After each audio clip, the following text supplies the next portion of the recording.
6 महीने से अमेरिका और इजराइल के साथ जारी जंग के बीच ईरान की तरफ से पहली बार जंग खत्म करने का बड़ा इशारा आया है। ईरानी सदर मसूद पेजेश्कियान ने कहा है कि अब जंग रोकने का सही वक्त आ गया है। दिलचस्प बात यह है कि ईरान ने पैगाम उस वक्त दिया है जब तेहरान का दावा है कि वो अमेरिका के मुकाबले ज्यादा मजबूत और बेहतर पोजीशन में है। लेकिन इस पूरी कहानी में सबसे बड़ा ट्विस्ट चीन की एंट्री है।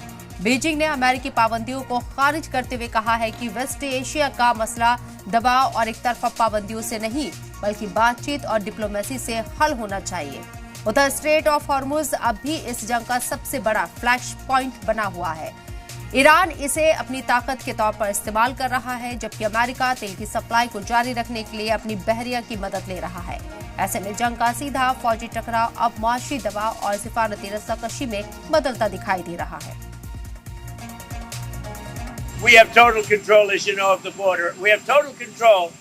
If you look at the blockade, we have total control of that entire region having to do with the Strait of Hormuz.